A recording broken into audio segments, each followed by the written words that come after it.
আজ আমি শেয়ার করব আমিষ নিরামিষ মিলে 4 রকমের আলু মাখা বা আলুর ভর্তা। খুবই সাধারণ জিনিস, সবাই বাড়িতে করে থাকো, কিন্তু মশলার সামান্য হেরফের করে স্বাদের পরিবর্তন করা, এই আর কি। আর এই গরমে যদি কারো কাজে লাগে তাহলে আমার খুবই ভালো লাগবে। নমস্কার বন্ধুরা, আমি পুপু, আর পুপুর রান্নাঘরে প্রতিবারের মতো সবাইকে স্বাগত। যদি আমার আজকের রেসিপি ভালো লাগে তাহলে প্লিজ লাইক কমেন্ট করতে ভুলো না, আর আমার চ্যানেলটা সাবস্ক্রাইব করে পাশে থাকার অনুরোধ রইল। চলো তাহলে শুরু করা যাক আমার আজকের রেসিপি। আমি এখানে 2টো গোটা আলু আগে থেকেই সেদ্ধ করে রেখেছিলাম। এবার এটার খোসা ছাড়িয়ে এর মধ্যে একদম স্বাদ মতো নুন দিয়ে দেব, দিয়ে এটাকে ভালো করে মেখে নেব।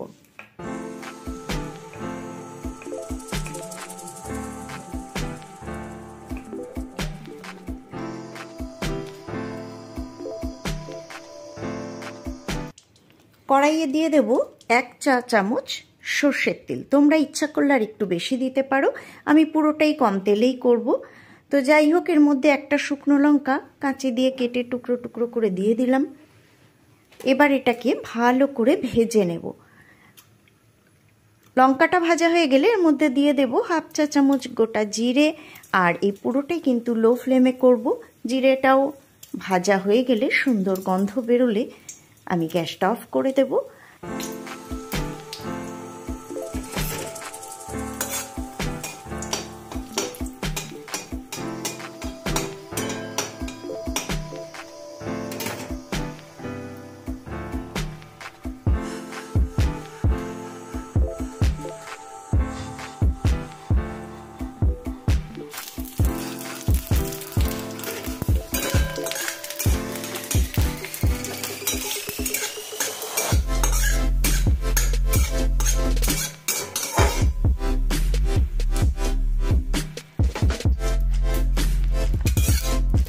আর এই শুকনো লঙ্কা, জিরে, ভাজা শুদ্ধ সর্ষের তেলটা আমি ওই মেখে রাখা আলু সেদ্ধর মধ্যে দিয়ে দেব, দিয়ে আবারও ওটাকে ভালো করে মেখে নিলেই কিন্তু তৈরি হয়ে গেল একটা নিরামিষ আলু সেদ্ধ বা আলুর ভর্তা।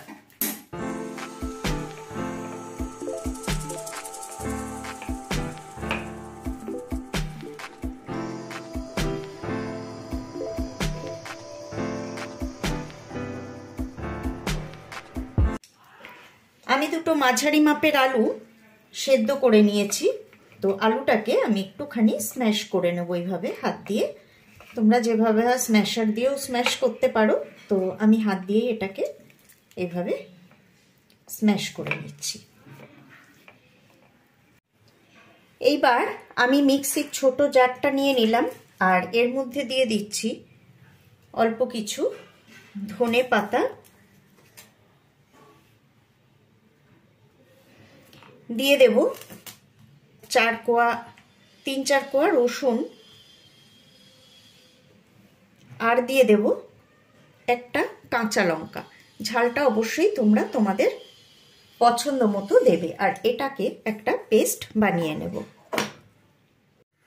এবারে গ্যাস অন করে একটা কড়াই বসিয়ে দিয়েছি, আর এর মধ্যে দিয়ে দিচ্ছি সর্ষের তেল।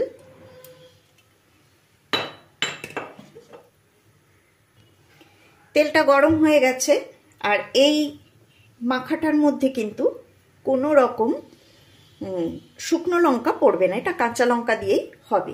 তো তেল গরম হয়ে গেছে, এখন আমি এর মধ্যে যে ধনে পাতা বাটাটা করে রেখেছিলাম সেটাকে দিয়ে দিলাম।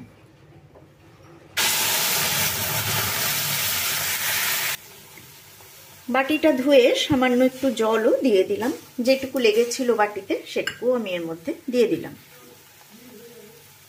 আলু সেদ্ধর পরিমাণ বুঝে এখানে দিয়ে দিচ্ছি নুন।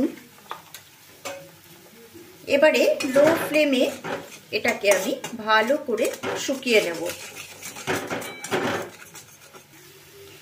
দেখতেই পাচ্ছ জল কিন্তু প্রায় শুকিয়ে গেছে, আর ধনেপাতার থেকে যে একটা কাঁচা ধনেপাতার গন্ধ সেটাও কিন্তু এখন চলে গেছে। এখন আমি এর মধ্যে দিয়ে দেব সেদ্ধ করে রাখা আলুটা। আর ভালো করে ধনেপাতার সাথে এই আলু সেদ্ধটাকে আমি মিশিয়ে দেব।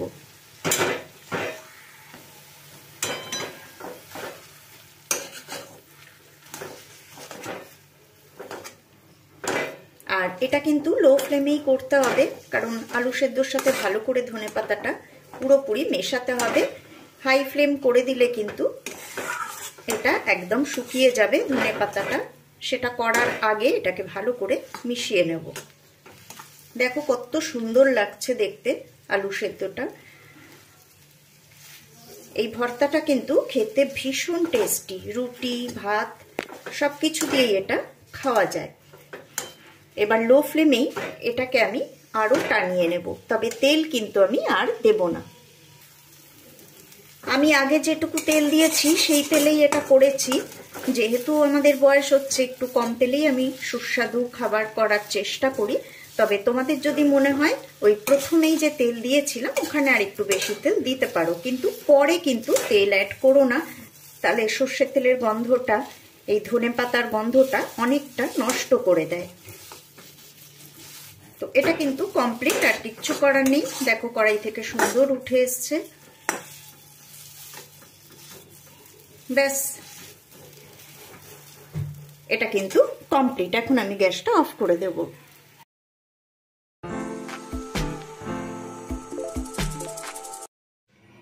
এখানে দেখো একটা মাঝারি মাপের আলু আমি সেদ্ধ করে খোসা ছাড়িয়ে রেখে দিয়েছি।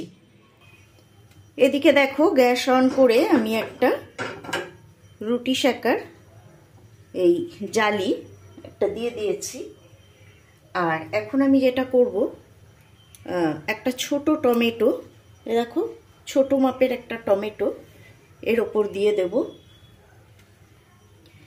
আর দেখো কাঁটা চামচের মধ্যে এইভাবে একটা বেশ বড় কোয়া রসুন, যেহেতু আলু মাঝারি মাপের, একটা বড় মাপের রসুন নিলেই হবে। তো তোমরা একটু বেশি দিতেও পারো, আর একটা দিতেও পারো। তো যাই হোক, এটা কিন্তু ঘরে যদি স্টিক থাকে সেই স্টিকে করেও তোমরা দুটো একসাথে গেঁথে পুরোতে পারবে। আমার কাছে আছে, কিন্তু যেহেতু সবার কাছে থাকে না, সেই জন্য আমি এটা এইভাবেই পুরাচ্ছি, এইভাবেই তোমাদের দেখাচ্ছি। তো এইভাবে দেখো রসুন আর এই টমেটোটা কিন্তু আমি পুড়িয়ে নেব। আর টমেটোটা একটু ওলট পালট করে দেব। ও রসুনটা পড়েই গেল এর থেকে।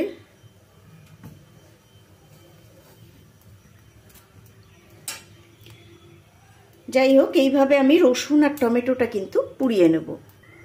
তো রসুনটা যেহেতু ছোট জিনিস, এটা কিন্তু পোড়ানো হয়ে গেছে, এটা আমি নামিয়ে নেব। আর এটাকে একটু উল্টে পাল্টে দিয়ে ভালো করে পুড়িয়ে নেব। তবে টমেটো কিন্তু শুকনো কড়াইয়ে দিয়ে সেদ্ধ করে নিলে হবে না, এটা কিন্তু পুড়াতে হবে, কারণ পুড়ালে যে ফ্লেভারটা আসবে সেটা কিন্তু এইভাবে সেদ্ধ করে নিলে হবে না। তো এইভাবেই টমেটোটাকে পুড়িয়ে নেব। এটা প্রায় হয়েই গেছে, একটু এই মুখের দিকটা আমি ঘুরিয়ে পুড়িয়ে নেব।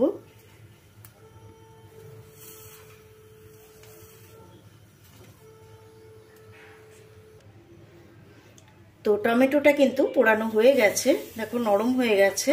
এখন আমি এটাকে নামিয়ে নেব। একবার একটুখানি ফ্লেমটা বাড়িয়ে দিলাম, ফ্লেমটা বাড়ানোই ছিল, বাড়ানো অবস্থাতে পুড়িয়েছি। তারপর আমি কিন্তু ফ্লেমটা কম করে আরও 1 মিনিট মতো রেখে দিয়েছি, যাতে ভেতরটা ভালো করে সফট হয়ে যায়। তো এবার আমি এটাকে নামিয়ে নেব। টমেটোটা নামিয়ে নেওয়ার পর দেখো আমি একটা শুকনো লঙ্কা সাঁড়াশি দিয়ে ধরে ফ্লেমটা একটু কম করে দিচ্ছি। এইভাবে পুড়িয়ে নেব। এটা কিন্তু পোড়ানো হয়ে গেছে। এইবার দেখো আলু সেদ্ধ, লঙ্কা পোড়া, রসুন পোড়া, এখানে টমেটো পোড়াটা আমি একটু জলে দিয়ে দিয়েছি, আর এই রসুন পোড়াটাও কিন্তু আমি জলে দিয়ে দেব। সরি, আমার লঙ্কার ঝাঁঝে কাশি উঠে গেছে। তো দেখো রসুনের গা থেকে এই পোড়া অংশটা কিন্তু এই জলের মধ্যে দেখো আমি ধুয়ে নিচ্ছি। আর রসুন টমেটো এগুলো কিন্তু সফট হয়ে গেছে, এভাবে ধুয়ে নিতে হবে। আর টমেটোটারও এভাবে উপরের খোসাটা কিন্তু আমি ছাড়িয়ে নেব। আর সবগুলোই পুড়িয়ে নিয়ে এইভাবে মাখলে কিন্তু এটার টেস্ট অসাধারণ হয়, একদম অন্যরকম হয়। যারা খেয়েছো তারা তো জানোই, আর যারা খাওনি তারা কিন্তু অবশ্যই এভাবে বানিয়ে খেও। ভীষণ ভীষণ ভালো লাগে। ডালের সাথে এই একটা আলু মাখা হলেই কিন্তু খাওয়া হয়ে যায়। লঙ্কাটারও আমি বোটাটা ছাড়িয়ে নিলাম। এখন আমি এর মধ্যে নিয়ে নেব আমার স্বাদ মতো নুন। আমার যেহেতু হাই প্রেশার আছে আমি নুনটা একটু কম খাই, তোমরা তোমাদের স্বাদ মতো কিন্তু দেবে। তো আমি এখানে পিঙ্ক সল্ট নিয়েছি, তোমরা যে কোনো নুন নেবে তাতেই হবে। আর একটা ছোট্ট পেঁয়াজের অর্ধেকটা একদম মিহি করে আমি কুচিয়ে রেখেছি, তো সেটাও আমি এখানে নিয়ে নিচ্ছি। আর নিয়ে নেব অবশ্যই অল্প একটু সর্ষের তেল, কারণ সর্ষের তেল ছাড়া এইসব জিনিস একেবারেই খাওয়া হবে না, ভালোও লাগবে না খেতে। তো আমি যেহেতু একটু মেনে চলি সব কিছুই, তাই আমি সবই অল্প অল্পই নিয়েছি। তোমরা তোমাদের যতটা লাগবে ততটা বুঝেই নেবে। তো এখন আমি সবগুলোই একসাথে মেখে নেব। আলুটা আগে দেখো চটকে নিয়েছি, এবারে এই সব কিছুই আমি একসাথে মেখে নেব।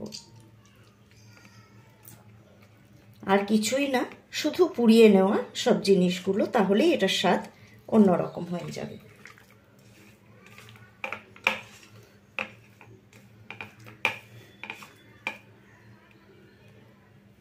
এটা কিন্তু লঙ্কা পোড়াটা, তাই এটা ফেলার কিছু নেই, এটা এর মধ্যে আমি নিয়ে নেব। টমেটোটাও দেখো একদম সফট হয়ে গেছে।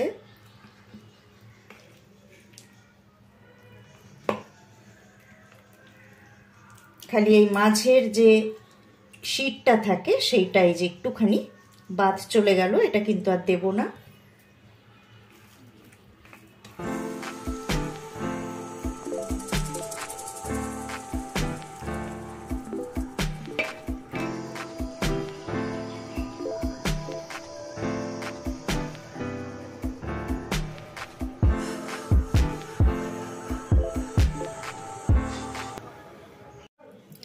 এখানে দুটো আলু আমি গোটা অবস্থাতেই সেদ্ধ করে নিয়েছি। এখন আগে এগুলোর খোসা আমি ছাড়িয়ে নিই, তারপরে আমি ফিরে আসছি। আলু দুটোর খোসা আমি ছাড়িয়ে নিয়েছি। আলুগুলো এখনো না একটুখানি গরম আছে, যার জন্য আমি হাত দিতে পারছি না। তো এগুলোকে একটুখানি চটকে নিতে হবে, মানে স্ম্যাশ করে নিতে হবে এইভাবে। তো আমি হাতার পেছন দিয়ে একটুখানি করে নিই আগে, কারণ একটু গরম আছে, হাতে লাগছে। স্ম্যাশার দিয়েও করতে পারো, সেটাও আছে, আমি এখন আর বের করলাম না, হাতের সামনে হাতা পেলাম। তো আমরা দেখবে যারা সাধারণ রাঁধুনি ঘরোয়া, তারা হাতের সামনে যা পাই তাই দিয়েই কিন্তু আমরা কাজ চালিয়ে নিই। তো দেখো হাতার পেছন দিয়েও কিন্তু কি সুন্দর হয়ে গেল। এবারে আমি যেটা করব, এর মধ্যে দিয়ে দেব স্বাদ মতো নুন। আমি নুনটা কিন্তু একবারেই এর মধ্যে দিয়ে দিচ্ছি। তো আমি পিঙ্ক সল্ট দিলাম, যেহেতু পিঙ্ক সল্টটাই আমি ঘরে ব্যবহার করি। তোমরা যে নুন খাও সেটাই তোমরা দেবে। এবারে ভালো করে নুন শুদ্ধ এটাকে মেখে নেব। এখন এটা হাতে ধরার মতো জায়গায় এসে গেছে, ভালো করে নুন দিয়ে মেখে নেব।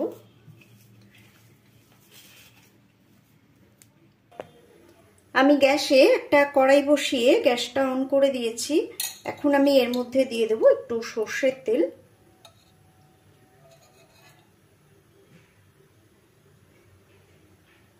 যতটুকু খাবে ততটুকুই দেবে, কম বেশি করতে পারো। আমি একটু কম দিয়েই করছি, যেহেতু আমি তেলটা একটু কম খাই। আর এর মধ্যে দিয়ে দেব একটা গোটা শুকনো লঙ্কা। শুকনো লঙ্কাটাকে একটু ভেজে নেব।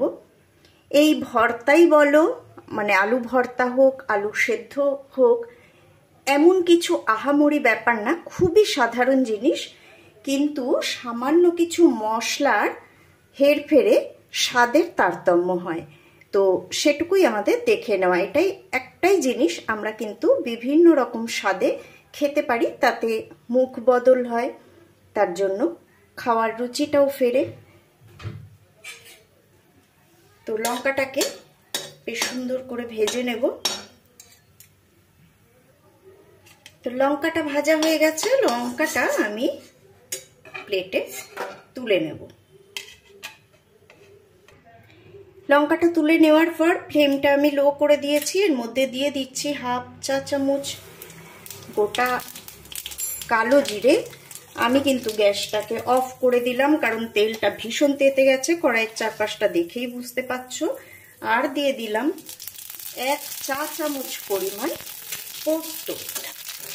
তেল এত গরম হয়ে আছে যে এই তেলেই কিন্তু এটা ভাজা হয়ে যাবে।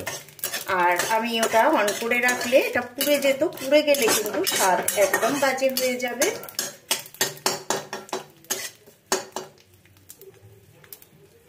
এবারে আমি গ্যাসটাকে আবার অন করে দেব। তো গ্যাসটাকে অন করে দিলাম, আর এর মধ্যে সেদ্ধ আলুটা আমি দিয়ে দিচ্ছি।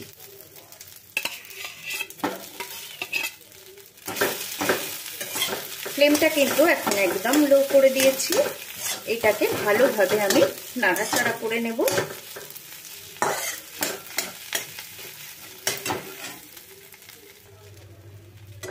তো লো ফ্লেমে এটাকে আমি 1 মিনিট ধরে ভালো করে নাড়াচাড়া করে মিশিয়ে নিয়েছি। এখন আমি এটা প্লেটে ঢেলে নেব। গ্যাসটা আমি অফ করে দিচ্ছি। তো আমি ওই প্লেটের মধ্যেই এটাকে ঢেলে নিলাম।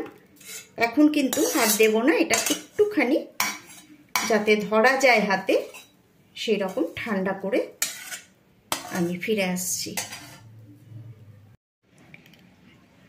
আলুটা ধরার মতো জায়গায় এসে গেছে। এখন কিছুই না, এই শুকনো লঙ্কাটা, ভাজা লঙ্কাটা গুঁড়ো করে এর সাথে মিশিয়ে দেব। এটা একেবারেই সাধারণ দেখে মনে হচ্ছে, কিন্তু বন্ধুরা তোমরা নিরামিষ দিনে অবশ্যই এটা একবার বানিয়ে খেও, আর আমাকে জানিও তো তোমাদের কেমন লাগলো। এত সুন্দর স্বাদ আর গন্ধ এটায় যে তোমরা না খেলে বুঝতে পারবে না। একদমই সাধারণ জিনিস, কিন্তু অসাধারণ খেতে। ব্যাস হয়ে গেল আমার নিরামিষ একটা আলুর ভর্তা।